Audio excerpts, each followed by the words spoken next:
ഡൽഹി മുഖ്യമന്ത്രിയായി അതിഷി മർലേന ഉടൻ സത്യപ്രതിജ്ഞ ചെയ്യും. അതിഷിയുടെ നേതൃത്വത്തിലുള്ള മന്ത്രിസഭയുടെ സത്യപ്രതിജ്ഞ ഈ ആഴ്ച തന്നെ ഉണ്ടാകുമെന്നാണ് സൂചന.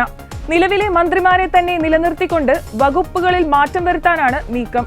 പുതിയ മന്ത്രിമാരെയും മന്ത്രിസഭയിൽ ഉൾപ്പെടുത്തിയേക്കും.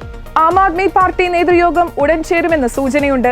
യോഗത്തിൽ മന്ത്രിസഭാ വിപുലീകരണം അടക്കമുള്ള കാര്യങ്ങൾ ചർച്ചയാകും.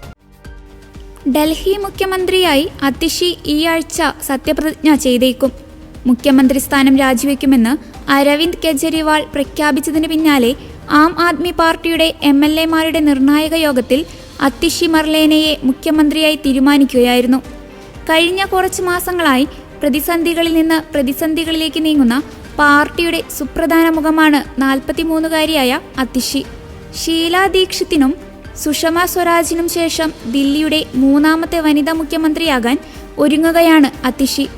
സൗത്ത് ദില്ലിയിലെ കൽക്കാജിയിൽ നിന്നുള്ള MLA-യാണ് അതിഷി. വിദ്യാഭ്യാസ മന്ത്രാലയത്തിൽ മുൻ ഉപമുഖ്യമന്ത്രി മനീഷ് സിസോദിയയുടെ ഉപദേഷ്ടാവ് എന്ന നിലയിൽ നിന്ന് മന്ത്രിസ്ഥാനത്തേക്ക് എത്തുകയും ഏറെ സുപ്രധാനമായ ചുമതലകൾ ഇതിനകം തന്നെ കൈകാര്യം ചെയ്ത തഴക്കവും മഴക്കവും അതിഷിക്കുണ്ട്. ദില്ലി സർവകലാശാല പ്രൊഫസർമാരായ വിജയ് കുമാർ സിംഗിന്റെയും തൃപ്ത വാഹിയുടെയും മകളായ അതിഷി ദില്ലിയിലെ സ്പ്രിംഗ് ഡെയിൽ സ്കൂളിലായിരുന്നു പ്രാഥമിക വിദ്യാഭ്യാസം പൂർത്തിയാക്കിയത്.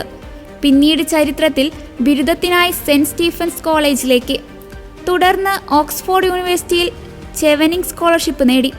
അവിടെ ആദ്യത്തെ ബിരുദാനന്തര ബിരുദം പൂർത്തിയാക്കി. രാഷ്ട്രീയത്തിലേക്ക് ഇറങ്ങുന്നതിനു മുമ്പ് ഭർത്താവായ പ്രവീൺ സിംഗിനൊപ്പം മധ്യപ്രദേശിലെ ഒരു ചെറിയ ഗ്രാമത്തിൽ ജൈവ കൃഷിയിലും വിദ്യാഭ്യാസ സംരംഭങ്ങളിലും ഏർപ്പെട്ടു. ലാഭച്ചേയില്ലാതെ പ്രവർത്തിക്കുന്ന നിരവധി സ്ഥാപനങ്ങൾക്കായി വളരെ ശ്രദ്ധേയമായ പ്രവർത്തനങ്ങളിൽ ഏർപ്പെട്ടു. ഇതാണ് ആം ആദ്മി പാർട്ടി അംഗങ്ങളുമായുള്ള ബന്ധത്തിലേക്കും പിന്നീടുള്ള രാഷ്ട്രീയ യാത്രയ്ക്കും തുടക്കം കുറിച്ചത്. 2023 മാർച്ചിൽ മന്ത്രിയായി ചുമതലയേറ്റ ശേഷം അതിശയിപ്പിക്കുന്ന പ്രകടന മികവാണ് അതിഷി കാഴ്ചവെച്ചതെന്ന് ആം ആദ്മി പാർട്ടി പ്രവർത്തകർ ഒരുമിച്ച് പറയുന്നു.